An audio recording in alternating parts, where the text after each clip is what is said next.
Hi, welcome back to Pike Creek Farm.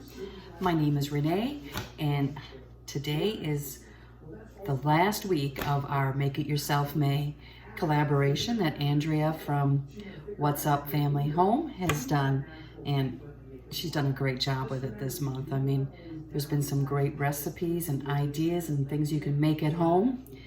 So today what I'm going to do is make a coffee cake, and it's going to be a rhubarb coffee cake because my rhubarb is coming in like crazy. But you could substitute rhubarb with blueberries or apples.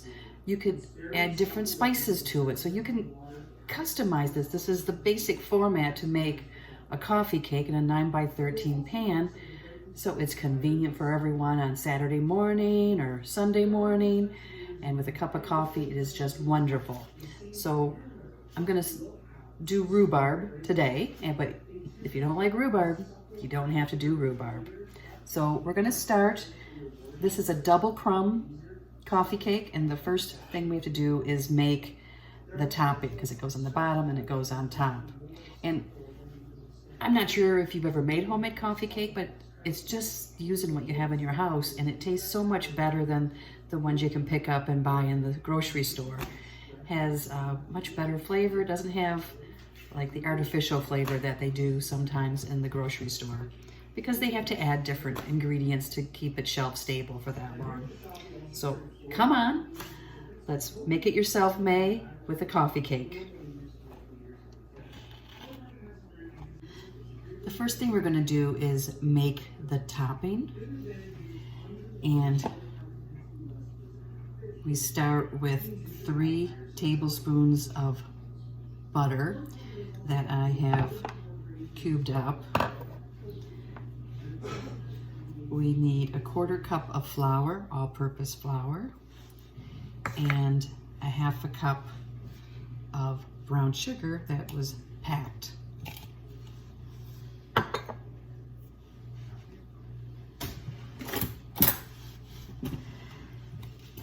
We're gonna mix this together till it's crumbly. I almost forgot the 1 teaspoon of cinnamon in the topping. So we want to keep mixing this. If you have a pastry cutter, you can use that, but we want it to get to a crumbly texture with the butter interspersed, mixed in with everything. Okay, it is done now. Kind of looks like sand, and there's some clumps in it. And if I wanted to, I could take it and like hold it all together, squeeze it together. But we want it to be kind of in lumps and sprinkles. So I'm mixing a 1/2 cup of softened butter and 1 1/2 cup of sugar. I thought the video was on, but it wasn't. So I'm going to mix this until it's fluffy and mixed together. And once again, that's 1 stick of softened butter. You could use margarine or Crisco, and 1 1/2 cup of sugar. And I'll put the recipe for this down below.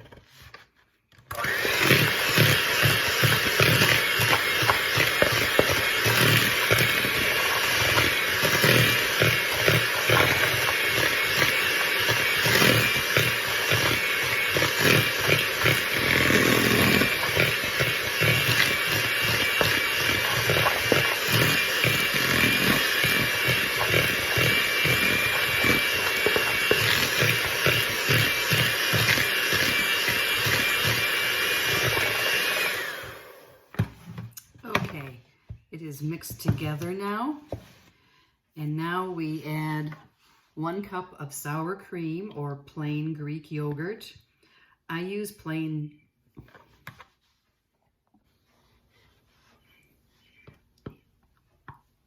One cup of sour cream or plain Greek yogurt is added now. And I use plain Greek yogurt quite often as a substitute for sour cream.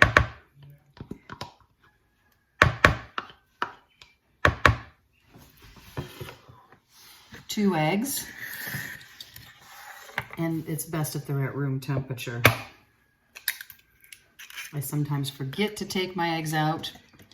You can put them in a glass of warm water to help take off the chill. And a teaspoon of vanilla. And I'm just gonna add some.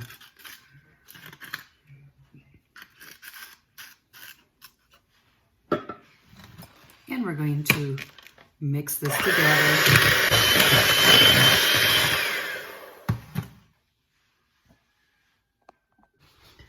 We're going to mix the dry ingredients now.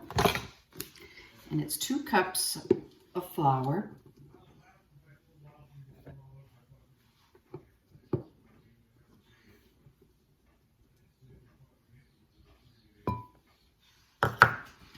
And 1 teaspoon of baking soda.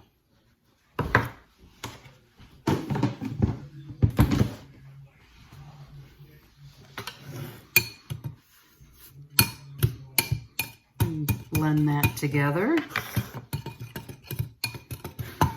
And now we're going to add that to our wet ingredients. And you just want to do it until it's combined. This is, like a quick bread where you don't want to over mix it. So we're just going to keep mixing this until all the dry ingredients are incorporated.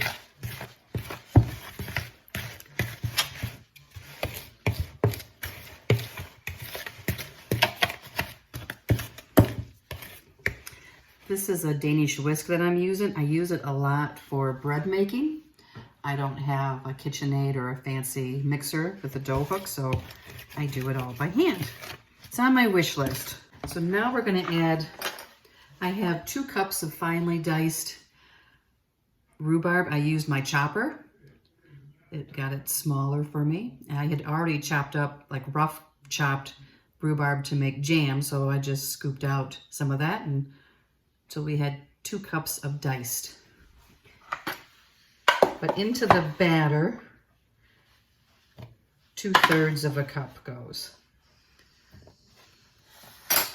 The rest is going to get layered with the topping. Now this recipe makes a 9 by 13. I have sprayed my pan, but I've also done this in the square foil pans and made 2 cakes. That way, if I'm going somewhere and then we want one at home, or take one to a neighbor or a friend. And I've even frozen it before. Some of the variations that I think would be good is blueberries. And then if you added some lemon zest to the batter, I think lemons and blueberry go so well together. Apple, and then I would add some nutmeg to the streusel. My 9 by 13 pan is sprayed. And we're going to spread half of the batter in the bottom there. I have my oven on preheating at 350, and this cake will bake for 30 to 32 minutes. Depends on your oven. When I'm baking something for the first time, I put my timer on a few minutes before the earliest time listed on the recipe, because every oven is different, and you know your oven more than I would, so what would take 30 minutes in my oven might take 27 or 26 minutes in yours, or 35 minutes. The layer of the batter, and now we're going to sprinkle the rhubarb that was left over.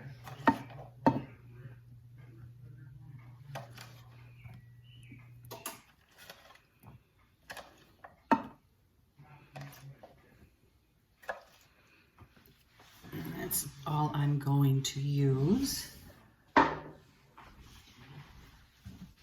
And now we take the topping that we made and we sprinkle half of that on top.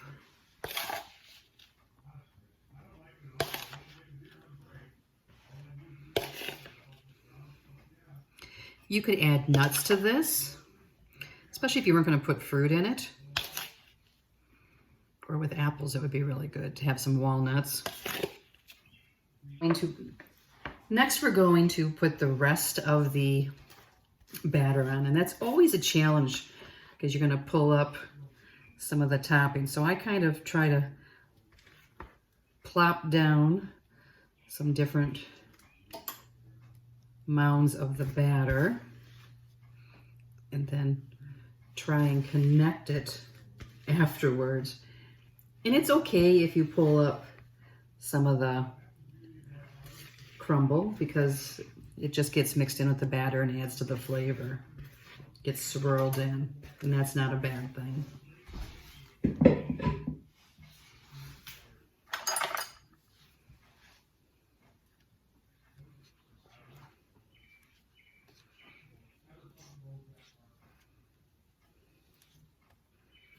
Okay, now we're going to try and spread it. And like I said, it's not a big deal if it's not perfect because it just adds to the flavor of the cake more.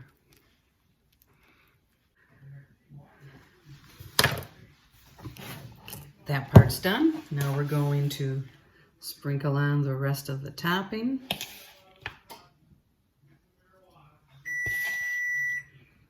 My oven is done preheating.